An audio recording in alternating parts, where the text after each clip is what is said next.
Hello and welcome to another episode of Movie Thoughts. I am your host, Dominic Tartamella, and I hope everybody's doing good.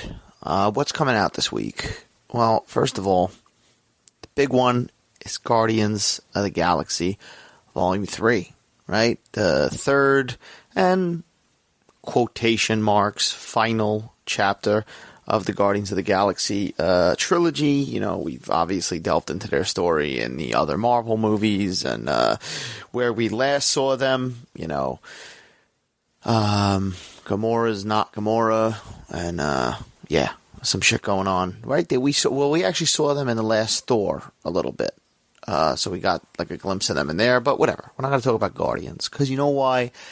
On the day I'm seeing Guardians, which will be Thursday, it's May 4th. And you know what fucking May 4th is, right? You see the segue I just did there? You see, that's why you listen to this podcast. That's right. It's fucking Star Wars Day. So I won't technically be watching Star Wars on Star Wars Day. I'm getting married this weekend as well, so I probably, I don't know if I could fit a marathon in. Maybe today. I don't know. But I did see Star Wars, or rewatch Star Wars to some capacity, because I did go and check out the 40th anniversary screening of Return of the Jedi. That's right, Return of the Jedi, the classic third chapter. And as we're talking to Guardians of the Galaxy, third chapter, the trilogy, Return of the Jedi is the original third chapter of the Star Wars saga at the time when they were still called Star Wars. Was the first movie, as I've said. Then there was Empire Strikes Back, and then there was Return of the Jedi. Of course, the episode numbers were there in the opening crawl, but they weren't emphasized as much as they are now, right? Now it's all about the fucking episode numbers. Not really, I guess. You know, it's funny the way the marketing has changed over the years for Star Wars, because, like I said, when the original movies came out, you had just those titles. Then when the prequels came out, then there was the big emphasis on Episode 1, The Phantom Menace, right? Episode 2, Attack of the Clones. Episode 3, Revenge of the Sith. And then when the sequel movies came out, the emphasis was back on the title. You know, it really wasn't, the selling point of the episode number. I think when the prequels came out, it was different because that was the first time in years that we hadn't have Star Wars, and you were selling it on the fact that you're finally getting Anakin's story, right? Because there were years and years and years of rumors and George Lucas saying, yeah, you know, this is how fucking Anakin became Darth Vader and this and that. But to finally see it, that was a selling point. Now, at some point, I am going to be delving into Star Wars in a future episode. I've been toying around with the idea because I love Star Wars. I think, you know, having this podcast now, I think we're in episode 51. Woo, celebration. But I want to do some kind of Star Wars deep dive. You know, I think I've talked about it a little bit here and there. This is not that episode, however. This is strictly Return of the Jedi. I'd like to I think maybe I'm going to do an episode focusing on each trilogy. Each episode will focus on the prequel trilogy, the sequel trilogy, the original trilogy, and I'll just go down the rabbit hole with that. And I'm going to give you a taste today. But that taste is going to be centered mostly around Return of the Jedi. Now, Return of the fucking Jedi, 1983. Shit, I wasn't even born yet. Full disclosure, I've said it on the podcast before, I'm born in 88. So that's where my time is. I'll delve a little bit about Star Wars and come into it, as I've talked about in past episodes as well. I got into Star Wars in 97 when the re-releases came. Now, my parents weren't fans of Star Wars. I just kind of saw the trailers and was like, ooh, I want to watch those movies. And I watched those movies. Now, my mother took me to rent them. I think I know for a fact I rented A New Hope first, which is the way to go. Then I think, I don't know, I always feel like I saw Return of the Jedi second. I could be mashing things in my brain, but I think like I was at a cousin's house and he had rented all of them too. And he had Return of the Jedi, and I somehow watched Return of the Jedi maybe before I watched Empire Strikes Back, which it's possible. I mean, at that point, the lore of Star Wars had already seeped into my brain. I knew the whole Darth Vader was Anakin thing. That's the one thing that was kind of robbed as a Star Wars fan, robbed of. was that I really don't think I ever saw that and was like, shocked by it because I had the knowledge and stuff like that. But whatever. Return of the Jedi, the classic Star Wars film. Now, when you go to best, pound for pound best Star Wars movie, and I don't want to get into the whole fucking discussion of the prequels, the sequels, what's better. But when you go to the best Star Wars movies or the best Star Wars movie, it is usually The Empire Strikes Back, right? It's usually the original middle piece of that trilogy. It's just the perfect Star Wars movie, right? You get plenty of Luke, you get plenty of Han, you get plenty of Leia, you get the introduction of Yoda, you get the classic fucking shocking line, as I said, Luke, better yet, because it's been corrected, right? It's no, I am your father, right? James Earl Jones delivering that powerful line. And ending on such a down note, right? Luke gets his hand cut off. They fucking fail. The Empire literally strikes back, kicks the rebels' asses, and this is what you're left with. The movie ends. Han Solo's frozen in carbonite, the iconic scene, right? I love you, I know. It's honestly a cinematic masterpiece. I think it transcends. The Empire Strikes Back transcends the Star Wars movies, and it's just a great movie. Along with the first Star Wars, along with A New Hope, whatever you're going to call it. Now, as far as the final part in the trilogy, some people have mixed feelings on it, okay? And I understand them. It's a little bit, as far as a movie, when you want to take yourself out of it and you want to watch it, because, listen, if you're a Star Wars fan, you know where I'm coming from. I'm a fucking deep Star Wars fan. I've watched this movie a million fucking times, and you don't watch it with the eyes that maybe a casual moviegoer would watch it as. But when you watch it, it's a bit inconsistent, right? I mean, the movie, starts in Jabba's hut a lot. Inside. I just said in Jabba's hut.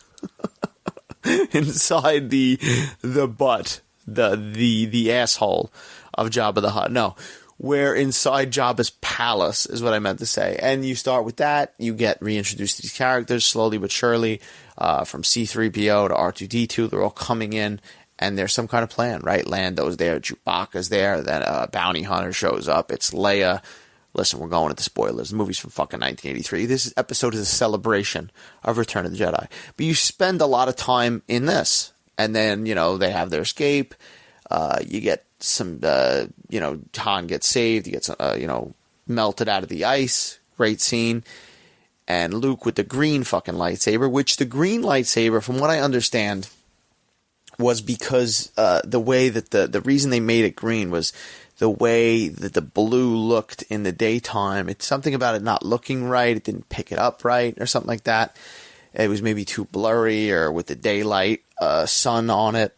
It just didn't work. But I'm glad it didn't work, because the fucking green sabers, not only did they become a part of the lore, and they're in the prequels and all the Star Wars stuff, all the different colored sabers, but like Luke Skywalker to me is always going to be fucking Luke Skywalker, Jedi Knight, green lightsaber, black wardrobe. That's the iconic peak Luke Skywalker, right? The Empire Strikes Back Luke Skywalker's pretty fucking cool too. He's there. He's got the blue lightsaber. He's wearing that like fucking khaki jumpsuit. He gets his hand cut off. But iconic Luke Skywalker we all know and remember, right? The Luke Skywalker that fucking popped up in Mandalorian at the end of season 2 and fucking came and was like, hey, I'm going to fucking take Grogu. Peace. That fucking, listen, I'll be honest with you. I'll admit it as a man, right? That season finale of The Mandalorian, when Luke popped up, I got choked up. I got teary-eyed. Because just the music and him coming is like, it's Luke Skywalker. He's basically coming to rescue you. That's what you feel like. He's coming to rescue you from your fucking dead-end job that you hate. So if you didn't get emotional at that and you grew up with Star Wars, then I don't know what to tell you, because that's our fucking dude. And, some people didn't like the direction the sequels went in, but in Return of the Jedi, he is in peak, Luke Skywalker, fucking the superhero, right? Doing flips, killing everybody. You get Boba Fett getting knocked into the fucking Sarlacc pit by Han Solo. And Boba Fett was so cool looking. that he just became this cult character. That this is why we have Book of Boba Fett and stuff like that, because of years of people fantasizing, and then later authors writing, books and comics and awesome action figures being created about this character that essentially looked cool, right? That's what he's based upon when you really go back to it, and that's why the myth grew of Boba Fett. But yeah, the movie, listen, when you take you watch it with critical eyes, it's got its ups and downs, right? The latter half of the movie, you got the Ewoks, love them or hate them. I went through my phases. Like when I was younger, the Ewoks never bothered me. I think as I got a little older, I was kind of like, they're a little cheesy. It's a little cheesy. It's basically little fucking teddy bears, bringing down the Emperor. We've all said it, right? But now as an adult and stuff like that, I appreciate it. I like it. I think the Ewoks are cute. I think they're funny. My fiance loves the fucking Ewoks. I'm staring right now, actually, at a Build-A-Bear Ewok right now. Because this is the Return of the Jedi episode, I'm going to walk over and get this because I just have to, at least. This is not the first time that I've played with toys on this podcast. I've played with an Indiana Jones Harrison Ford voice toy, but like this, I'm looking at this Ewok, this Build-A-Bear, and listen to this fucking thing. Hey, hang on, let's get this down. Where is it? Here we go. Yup. Yup.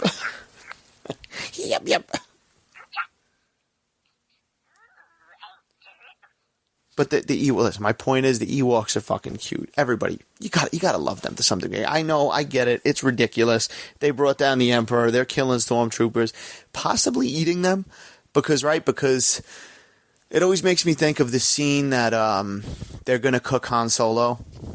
They're gonna cook him, and C-3PO's translating all this, and they think C-3PO's a god, and he's like, "Oh, you're gonna be the main course." Like, yo. They were gonna fucking eat you, and probably Luke too, and stuff like that. So what'd they do with all those stormtrooper bodies? What'd they do with Darth Vader's charred remains? Because they probably ate that motherfucker too. That's Anakin's fate. It's burnt up. That was like what he paid for in the afterlife, even though he's a fucking Force ghost, which that's a different conversation, right? Should he be standing with them? We'll get to that. But yeah, perhaps that was his penance, his punishment. That Ewoks ate his lifeless carcass. Maybe. They got hungry. They got appetites. But, that's the thing. Like, the movie, as inconsistent as sometimes it gets, if you're looking at it with that eyes in that critical way, like, the final part of this movie, all the Luke, Vader, Emperor stuff, is just fucking phenomenal. It's the perfect ending to what this trilogy used to be. And I stress that because now, listen, we've grown Star Wars into this fucking massive thing, right? It's got all these movies, it's got the prequels, it's got the sequels, then it's got the Clone Wars, it's got Rebels, it's got the Bad Batch, it's got all the books, it's got the novels, now it's got these live-action TV shows, it's got Obi-Wan, it's got Book of Boba Fett, it's got Mandalorian, movies like Rogue One, the Andor, a continuation or a prequel of Rogue One. It's got all this stuff. But when it was just 3 movies and it was just about Luke, Han, Leia, Chewbacca, Darth Vader, R2-D2, C-3PO, Yoda, Obi-Wan, when it was just that, Return of the Jedi is the fucking perfect conclusion to those movies, right? I mean, I love it. As I said, Empire Strikes Back is probably pound for pound the best Star Wars movie. I'm not going to give my full-on ranking. Maybe one day I'll go into all the movies. But Return of the Jedi, there's a lot to be had here and a lot of fun in this film. I mean, action, as I said, once it gets rolling, once they get out of the fucking Jabba the Hutt's palace and Luke starts the fucking revolution, this movie's got a lot of fun action, right? The Forest Moon of Endor battles, those speeders that they're flying around on, that's classic Star Wars to me, right? I still remember whenever I watch those scenes, I still remember like the special edition commercials that would show, Return of the Jedi and that, and I think like fucking Taco Bell back in the day had like a promotion and fucking toys and stuff like that, and I remember they had like the boxes of the, whatever, I guess, their version of the Happy Meal had like Return of the Jedi kind of Endor stuff on there, and it brings me back. It brings me back, like I think it brings a lot of Star Wars fans back. Now, this movie's back in theaters for just a week. I think it popped up last Friday, so during the time of this recording, you do have time to see it if you look it up. It was cool seeing it on the big screen because, as I said, I'm not from the generation of when this movie came out, and I did not see it on the big screen. I've never seen the original 3 on the big screen, so I just saw Return of the Jedi. That was the first one I saw on the big screen as far as the original 3. So it was cool. I was looking forward to it, and it didn't disappoint, and it was interesting to watch it. Like, obviously, the other 2 movies and the rest of the sagas burnt into my head, and they'll never go anywhere again, but to watch it just as a lone movie, I didn't watch Star Wars and Empire Strikes Back before. I just went into Return of the Jedi with all my knowledge, and I enjoyed it for the movie it was. And it's good. It's fun. You got Yoda in there for a little bit. He says his little farewell. Luke's confronting him about fucking Vader being his father. Mark Hamill, he gets a lot of shit. Obviously, the guy gravitated later on to voice acting, which is obviously his forte. If you know the Joker from the fucking Batman animated series, it's his forte. But he gets a little shit with the acting, and sometimes he's a little bit unbelievable, but he works. I like him. He's Luke. He's fucking Luke Skywalker. Harrison Ford. Harrison Ford begrudgingly comes back for this one. And Harrison Ford, the word around the fucking campfire, though, was like, after Star Wars and Empire Strikes Back, everybody else was signed for a third one. Harrison Ford was not signed for a third one. So them freezing him in carbonite was like literally a way of kind of putting that problem on ice. You see what I did there? And worrying about it later. So when the time came to make the Return of the Jedi, they were like, oh, he's not going to come back. And I think even like Lucas was like, he's not coming back. We're going to have to write him out. When you think about it now, because I was thinking about it while I was watching Return of the Jedi, it actually makes sense. More so because of the Lando stuff, right? Because like at the end of that movie, and I know Family Guy made fun of it at one point, but at the end of that movie, like Lando's in the Millennium Falcon wearing fucking Han Solo's clothes, like leaving to go find Han with Chewie. So he kind of like slips right into that role, and you could see that had Harrison Ford not agreed to come back to this movie, they would have just slipped him right in. They would have been like, all right, Lando, you're in. And honestly, they could have made it work.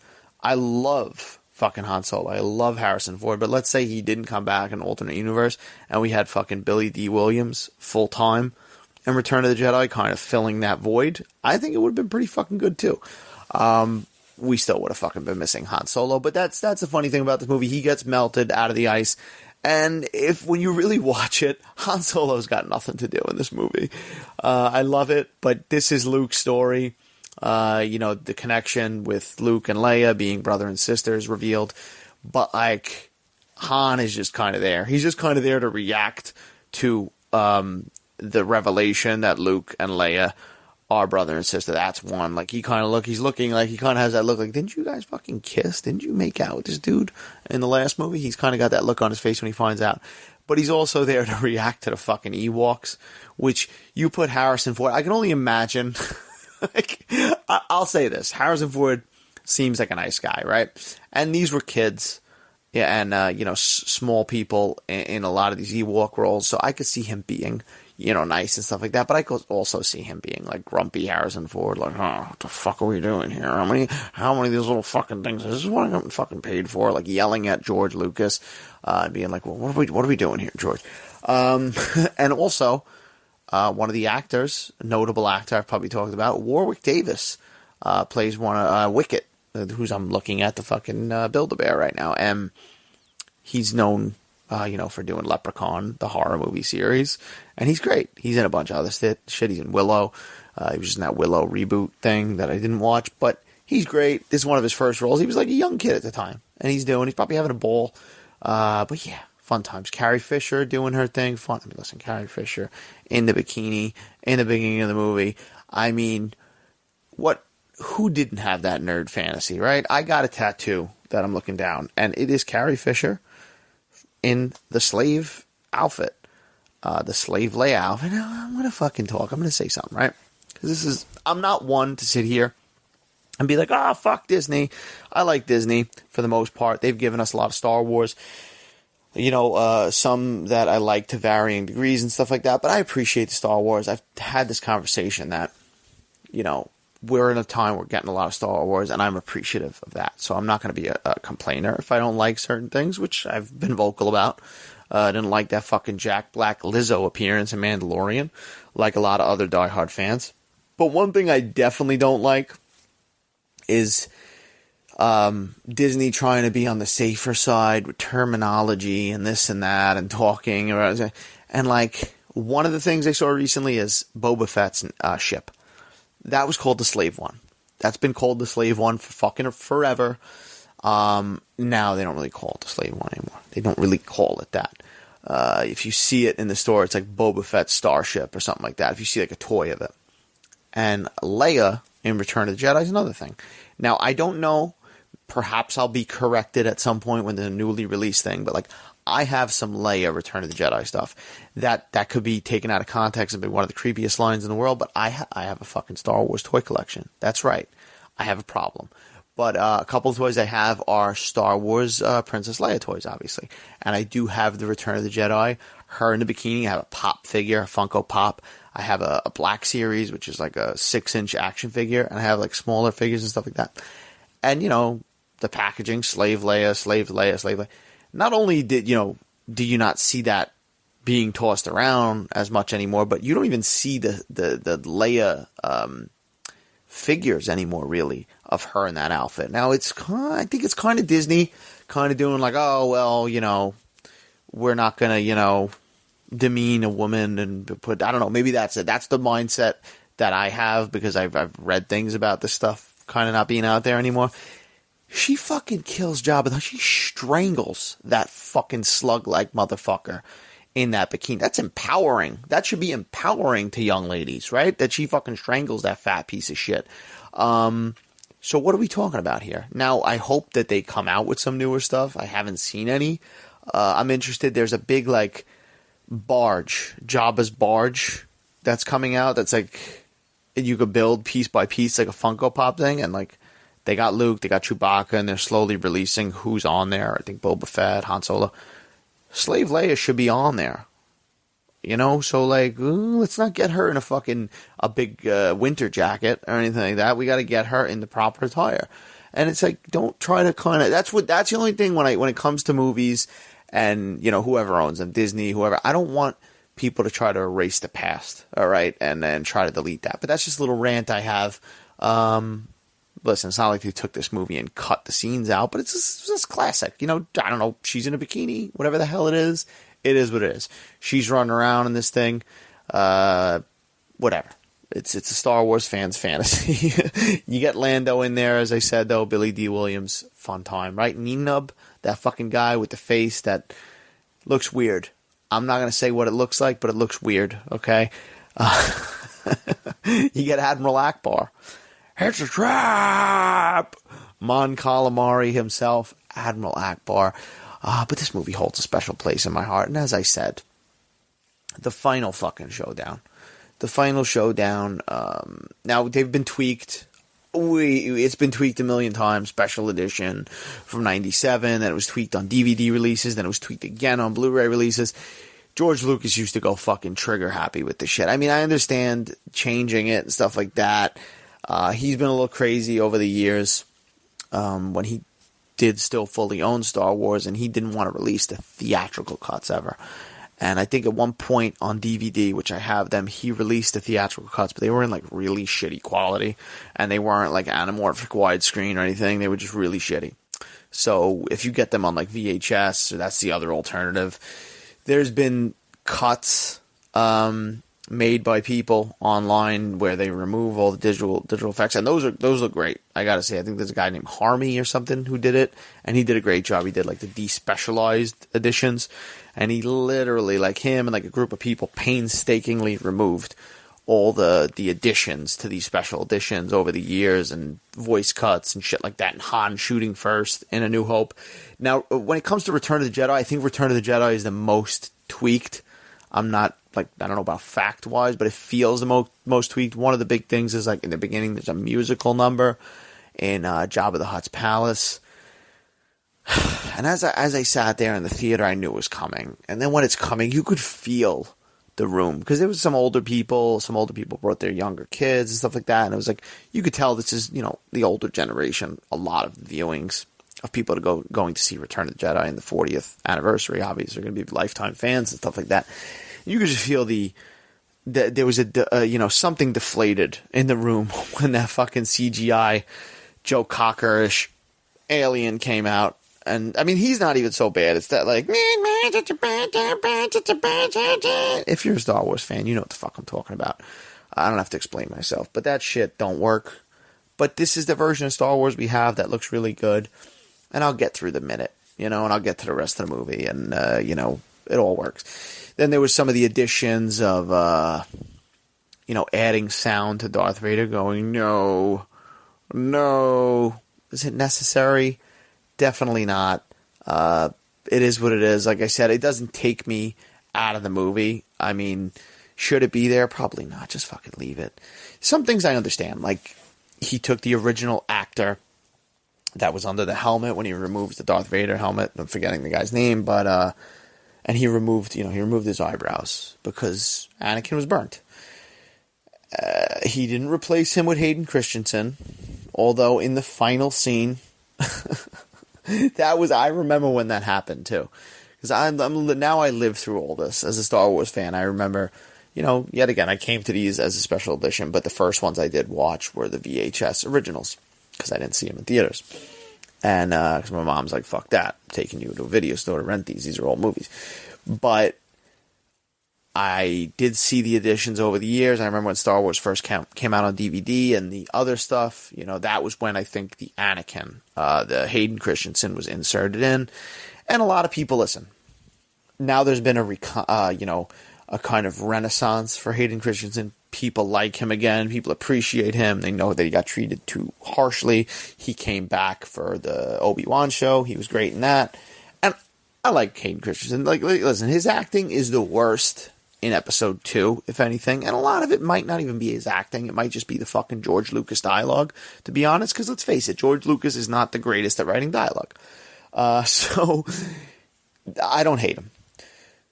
I remember when they replaced the Force Ghost at the end of Return of the Jedi, though, and seeing that for the first time, I was like, it's like one part is like, all right, the connective tissue, I get it. It feels better overall seeing Hayden Christensen, but like, Obi-Wan didn't get young. Yoda didn't get young. Now, George Lucas has said over the years, like, it's because, you know, Anakin truly died when he was younger. So that's, like, his last self. But I don't know. It feels, listen, it's always going to feel a little weird. As far as when you're watching all the movies back to back and you start with the prequels and you rip through them like that, it feels a little bit better like that. But watching Return of the Jedi in this way again, just in the solo one shot in the movie theater, it was like, all right, I wish the option was there. You know, years ago, for the 20th anniversary of E.T., Steven Spielberg did the same thing. He released E.T. with enhanced visual effects and deleted footage and CGI'd E.T. reactions, stuff like that. And, like, I saw it in theaters. I was a big E.T. fan, and it was like, all right, it was cool. It was fine. There's a couple of deleted scenes that were cool to see and stuff like that. There's one scene in particular that takes place in the bathtub, and they really couldn't get the effect working back in the day, so the CGI actually helped it. But one thing Steven Spielberg did was that when the movie came out on DVD, he released it with the original version. And then, like, as the years went on after the 20th anniversary, he started realizing, like, you know what? I shouldn't have fucking tinkered with this. And he has kind of went back, and now the main version that he shows, as should be, is the original version. You know, every subsequent Blu-ray, 4K, whatever DVD release afterwards has been the theatrical 1982 version. So much that, like, you can't even really get the 20th anniversary unless you get, like, the 20th anniversary release. that came out back in 2002 and came with another disc that had the 1982 version. George Lucas, on the other hand, has done the opposite. He was like, fuck you, here's the shitty copies if you want them, I'm never restoring it, blah, blah. And then when he sold it to Disney, there's gotta be, because I know people, like, one of the main things, like, oh, when Disney first bought it, I remember people being like, oh, maybe we'll get the original cuts of Star Wars. That shit ain't happening, because I don't know if they've ever said it, came out and said, but I 100% think there was a stipulation in that contract when George Lucas sold those that, like, these are the versions that I want released. The special editions, the altered ones, fucking Han doing a weird head jerk as Greedo takes a shot at him and misses. All that bullshit that I'm not going to get into because we're focused on Return of the Jedi. But just release them. But like I said, if you want them, they're out there. I just think fans, especially fans that have been there since day one and went to go see these movies in theaters and want those versions, give these people, give myself included, but give those fans especially that, like, they want the versions, they want the version they remember with all its flaws and, you know, lacking special effects and stuff. That's fine. But Return of the Jedi is a great Star Wars movie. Can you, like, that's the only thing I think Return of the Jedi is not really, you know, obviously it's the final part in this trilogy. It's not so much, it doesn't really work as a standalone movie as much as maybe something like Empire Strikes Back does. But it's still a fucking fun movie. You could go there, you know, with somebody who's maybe never seen Star Wars. They'll still get something out of it.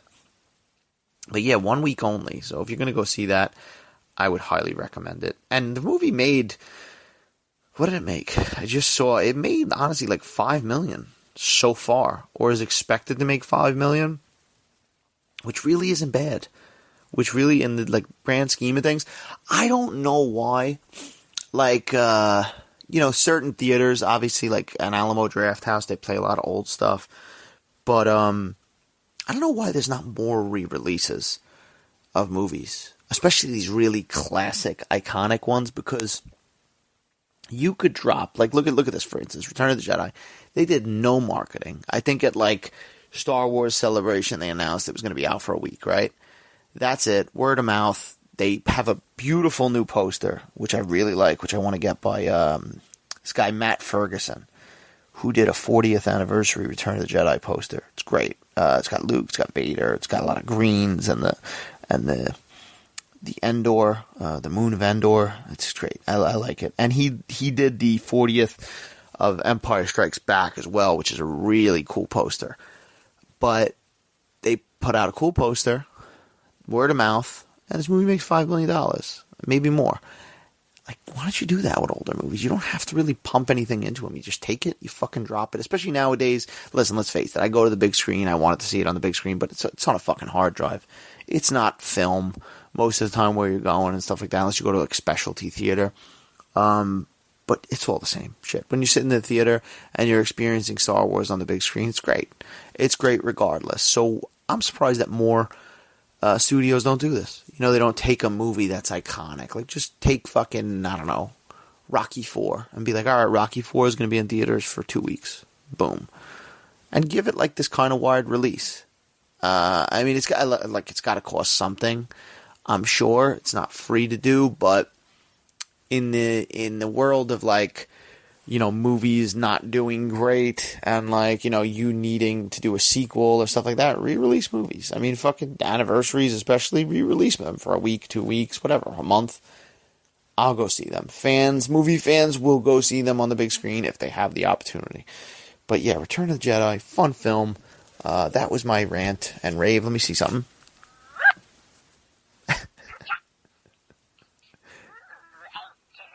Wait, I'm waiting for woo-ha. Hold on.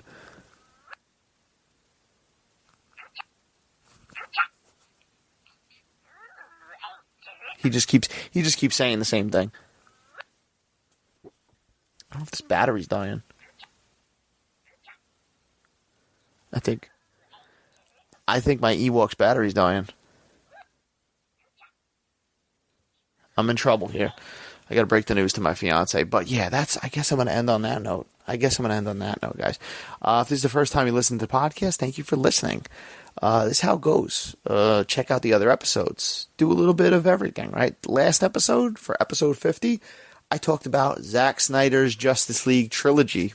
Delved into that because a new Flash movie's coming up and I got in the mood. So I talked about that. What else?